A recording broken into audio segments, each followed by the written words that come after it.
하나님은 그분의 백성들이 애굽 왕 바로가 아닌 하나님을 예배하고 섬기는 백성으로 만들고자 하십니다.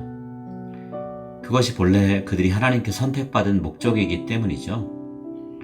지금까지 이스라엘 백성은 그들이 진정으로 섬겨야 할 분을 섬기지 못하고 살아왔습니다. 이제 그 잘못된 각오를 바로잡아야 할 때가 되었는데요. 바로왕이 이런 하나님의 뜻에 순순히 따를 리가 없죠.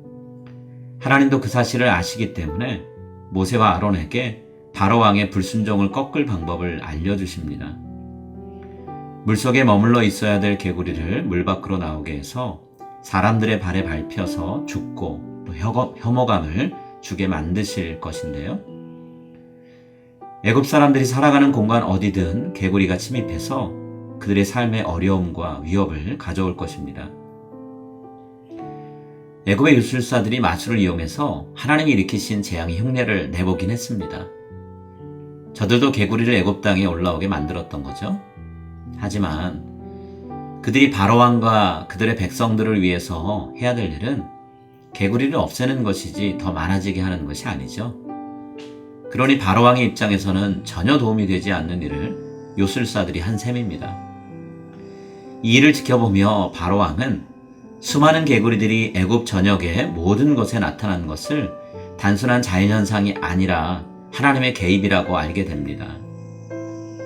그 모든 일의 배후에 하나님이 계시다는 것을 깨닫고 바로는 모세와 아론에게 그가 원하는 때에 즉시 개구리를 제거해달라는 요청을 하죠. 그리고 하나님은 모세와 아론의 간구를 들으시고 개구리를 나일강 이외의 지역에서 모두 다 사라지게 하십니다. 하나님은 이 일을 통해 바로왕이 하나님의 존재와 능력을 확실히 깨닫고 인정하길 바라셨죠. 모세가 하나님께 나아가 기도하기 전에 바로왕에게 했던 말에서 하나님의 이러한 뜻은 분명하게 드러납니다. 10절과 11절 말씀인데요. 왕의 말씀대로 하여 왕에게 우리 하나님 여호와와 같은 이가 없는 줄을 알게 하리니 개구리가 왕과 왕궁과 왕의 신하와 왕의 백성을 떠나서 나일강에만 있으리이다. 하나님은 바로왕이 아직 하나님의 요구대로 행동하지 않았음에도 불구하고 재앙을 거두시는 은혜를 베풀어 주셨습니다. 이제는 바로왕이 그 은혜에 응답해야 될 차례인데요. 하지만 그는 그렇게 하지 않았습니다. 사방에서 죽은 개구리를 한 곳에 모았을 때 여기저기서 나던 악취가 조금씩 줄어들고 숨을 쉴 수 있게 되자 바로왕은 마음을 완고하게 닫아버렸죠. 그는 모세와 아론을 통해 전달하신 하나님의 말씀에 순종하지 않았습니다. 여러분, 이처럼 하나님을 향해 마음의 문을 굳게 닫은 사람은 재앙도 은혜도 아무 소용이 없습니다. 오늘 우리의 마음은 하나님을 향해 활짝 열려있는 상태인가요?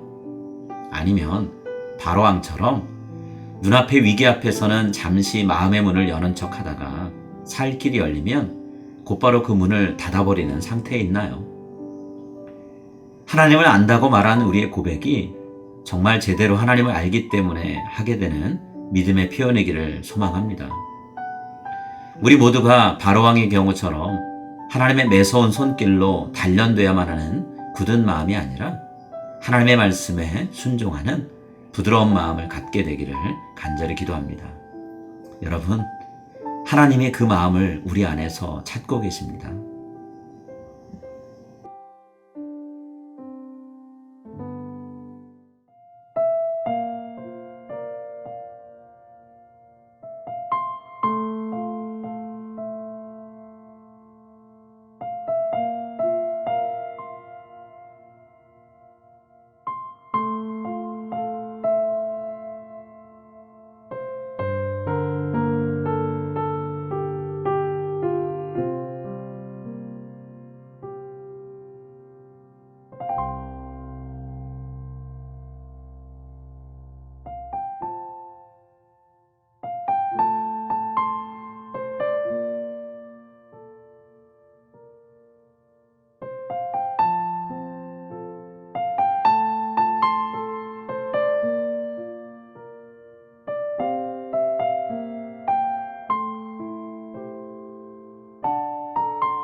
The Lord's Prayer. Our Father in heaven, hallowed be your name. Your kingdom come, your will be done, on earth as it is in heaven. Give us today our daily bread, and forgive us our debts, as we also have forgiven our debtors. And lead us not into temptation, but deliver us from the evil one. For yours is the kingdom and the power and the glory forever.